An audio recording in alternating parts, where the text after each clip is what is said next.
I'd like to get an organization going here, you know, because like the way things are out here, it doesn't make any sense at all. Yeah. I've been kicked out of, so they've got different programs. They got tiny homes, they've got mitigation, they've got there's another one, Drexel House. Every single one of them, because I'm a military PTSD vet, I've been kicked out of every single one because of my mental illness during COVID, which is illegal. Nobody, I don't. Ever since they closed down the warming center, I haven't had a case manager. I haven't had anybody to help me. The VA doesn't help at all. Right. You know, I'm blacklisted on everything, and so I've slipped through all the cracks. And last year I got stabbed through my hand, so I'm a victim of street violence. My finger doesn't work. I'm left-handed, so now I'm disabled, even worse than I was already. Right. And the city doesn't do a damn thing to help me. But all they do is they go through. There's one in Thurston County. If you look it up, there's what they call coordinated entry. So every program that they've got, it's all funneled and cycled through this one called Community Action Council, right?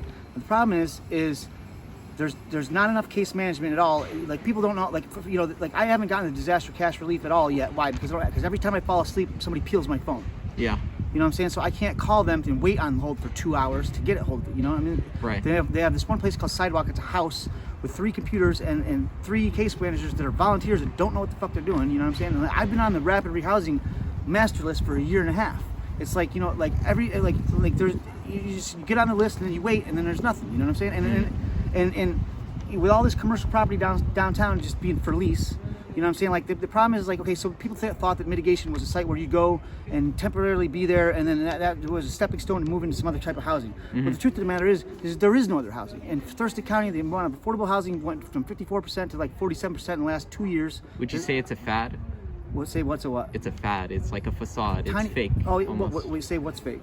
The integration housing. I'd say it's basically like every other government program. And remember, I was in the military, so like we have to shoot all of our bullets every year, because if we don't shoot all of our bullets every year, our budget goes down. Right. So they call it a crisis, right? And they put some hooplas up, and they, I've got this new unit that does this and that, and they put some good PR to it, but then they just crunches it in to the budget, and they suck off taxpayers, and they can build a budget, but nothing ever really gets solved. Right. You know what I mean? Like they're not putting anybody in. Where are these people going? Like, you know, like they're gonna close this place down. I'm surprised they haven't yet. You know, like I said, this is private property. Actually, 15 foot back from here. Yeah. It's private property. So we're all on private property. So they could at any time condemn the guy's spot and take, you know, eminent domain, take his spot, take his land over, and then we're gone. But then where would he go? And then in Olympia, they have the no sleep policy. Like you can't during the daytime lay down on the sidewalk in Olympia. So it's like, and in Portland, I stayed in Portland for 3 years too. It's like, okay, so you can't be up and against an awning, right? Because that's private property. You can't be in a park after dark because it's after dark, the park's closed. So you can only be up against the sidewalk from 7 in the night till 7 in the morning, right? But then you can't have a structure, which means you can't have a shopping cart or a bicycle and a tarp. So basically, it's illegal for me to protect myself against the fucking elements in the fucking city. Right. So how the fuck am I supposed to do anything else? What, I'm supposed to go out and be Bear Grizzly Adams by myself in the fucking woods? No. You know what I mean? Like, so what the hell do they expect? Right. You know, and there's no, you know, it's like, okay, other countries have figured out, hey, guess what? If we have a heroin, I'm not a heroin user, but I am a drug addict and alcoholic. You know, if we legalize this shit and make it a safe place, people don't OD, and what happens? Crime rate goes down, and people get off drugs. Like it's been institutionalized throughout Europe since 1965. There's statistical evidence to show that, and yet here we don't do it. And you ask the cops, hey, what do you want me to do? Where should I go? I don't want to break the law. What do I do? Well, I don't know. Just don't be here. So you fucking shuffle along, and you got to carry all your shit. You know, people are like, get a job, assholes. Like, yo, when you carry a shopping cart around with all your shit, that is a fucking job. And anytime I leave, I have lost 100 bikes in 2 years, 20 fucking shopping, you know, all my stuff more than once, because every time I fall asleep, fucking somebody comes and gets my shit, because I don't have a road dog. Ever since I left Portland, I haven't had a partner to help me out. Like in Portland, I had a job, even though I was on the street, and we did all right, but he got off the street and I was by myself, so I came up here, and it's just been a nightmare ever since, you know. And I've been in every program. I have, ever since COVID started. I had a case manager. I was going to counseling every week. They shut that shit down. There's less places to shower. There's less places to go to the bathroom. You know what I'm saying? And there's no opportunity to make any money at all. So, I mean, you know, it's just. So one of the things we doing, because you said you wanted to start something here. Yeah. So we doing the same thing in Oakland, because we like know that every time we squat space, the guns and the police come and take it away. Yeah, they do. Right. So what your vision, maybe as a fellow houses person, would be land that you could have to store? Is that a thought? Or resources so that you could build your own? What would be your vision? So the first thing I would do is right now in Portland, they have parking garages that have bicycle storage lockers that you can rent, right, for monthly. So that would, so like, I would get a company that builds them, and they're like fiberglass enclosures, and I put them all over the place so that people could rent them and lock their shit up. And at least they have at least some place they could put their shit in and it'd be locked. You know what I'm saying? Or I would build like, you know, diamond plated fucking locking boxes on, you know, or whatever, so that people could go in and at least lock their shit. We'd put security cameras on there. You know, I mean, like when they built the Olympia Annex, the annex to the transit center, they had the transit center and they had the annex right next door to it, right? Okay, so that was right when COVID started. They fenced that off. They had 3 security guards and a security guard truck watching this place that's not even open, right? And then we have no place to go on Saturdays to eat or shower or anything like that. And so we have these volunteers giving us food.